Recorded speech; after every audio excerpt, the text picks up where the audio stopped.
To him. A rabbi in Israel said over that there was a fellow who made a living going around stealing cars.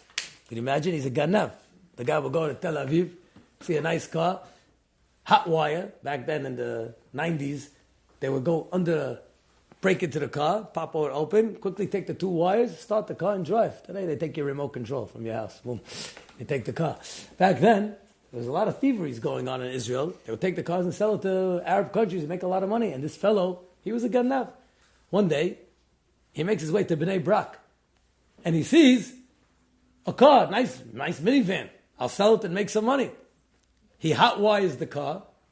As he hot wires the car, suddenly he hears the sound of a baby crying in the back seat.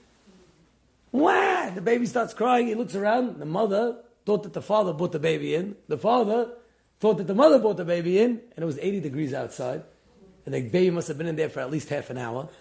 And the baby starts getting heated up, hot. And the baby's crying. He puts his hand on the baby's head. He feels 104 fever, 105, screaming. He says, there's no time to find out who the parents are. I'm rushing this kid to the hospital. You see, he's a ganav, but he's a tzaddik ganav. You know, he doesn't want to let the kid die. So he rushes the kid to the hospital. They put an ice bath cold. Thank God they saved the kid. Within an hour, the baby's gurgling, laughing. And now he tells the hospital, I need to return this kid. Wow, talo abba, this is not your kid? He says, no. Now, how do you explain to the hospital how you got the kid? Yeah. The guy's got some troubles now. So he says, I was passing by this car, and I'm chaverim, you know what chaverim are? You know, and I see a kid screaming and crying, and I realize this kid's in sakana. The parents must have forgotten the kid, so I quickly opened the door. I brought the kid to the hospital. Wow, tzaddik. Okay, now we got to find the parents. They open up the glove compartment. They contact the parents. They see the registration. The father and mother were going crazy. Where's the car? Where's the baby? Imagine the fear that they're going through, the screaming, the crying, the panic. They come. The father sees this guy. He says, here's your son. Wow, he hugs him. Thank you. How can I ever thank you enough? He gives him reward. I want to pay you thousands of shekel. The guy says, no, don't give me nothing. Let me just go home. He says, no. Impossible. You did such a big favor. Tomorrow night, Friday night, you're coming to eat with me dinner. I'm going to make you the best party you ever had. And I'm not taking no for an answer. He's insisting. The guy committed, okay, I'll come. Friday night, he comes to the father's house. And they're singing, they're eating. And he invites all the neighbors for dessert. Everyone's like, you're the hero. Thank you. You saved the kid. And as a big treat, we're going to take you now after dinner to the Rosh Yeshiva. The big Rosh Yeshiva. The guy's like, Shema Yisrael, Rosh Yeshiva. The guy knows what Rosh Yeshiva is. He's a chiloni guy, completely secular guy, who has no interest in anything except making money.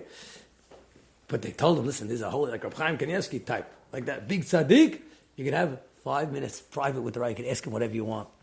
And he goes into the tzaddik, and he sees a very special man. Holy man never saw a tzaddik like that. And the guy's soul started to wake up a little. And he started to feel something. And he says, Rabbi, can I tell you the emet? I want to say the truth. You're not going to look down at me. He says, what? He goes, really? I'm a ganav. That's what I do. I steal cars. And I only found this kid because I broke into the car to steal it. I'm no hero. I'm no nobody. I don't know what they're talking about. And the rabbi stopped and he said, slow down. 50 years I'm teaching Torah. I'm the rabbi. Never in my life did I have a chance to save a baby. If God made you the messenger to save this child, you're not a ganav. You're a $100 bill that's crumpled and a diamond in the rough that's dirty. But I promise you, you're a $100 bill. I promise you're a tzaddik. Okay, with some stains, you do some geneva. But God made you save this kid. You know how big you are? Tell me, what merits do you have? Do you put a tefillin? He goes, no, I don't put tefillin. I don't eat kosher. You got to have some good merits. He stops. He says, maybe I have one saving grace. He says, whoa, what is it? He says, before I steal a car, I always look in the glove compartment what kind of insurance they have. If they have full comprehensive theft, the insurance company will pay them. I don't care about insurance companies. They've been taking out money all these years. Let them pay. But if the guy's a hazid case and all he has is collision and he doesn't have theft, I don't want him to lose his car. So I put back the car. I go to someone else. He goes, wow, you're really a tzaddik. He says, you're a chassid. You're not a tzaddik. You're a chassid. You care. We never saw a ganav who cares. Only in Israel. You'll find it. And he stopped and he said, if Hashem picked you, that's your merit. That means you really could become righteous. Enough of this nonsense. Let me teach you something. You can make the same parnassah by doing business honestly. Your parnassah is written every Rosh Hashanah. You don't have to do it dishonest and get avonot and come back in a gilgul to pay everybody back. You'll see. You'll have your parnassah honestly. Go join the mechanic team. Help people. You have a lot of chokhmah. And little by little, he got to him.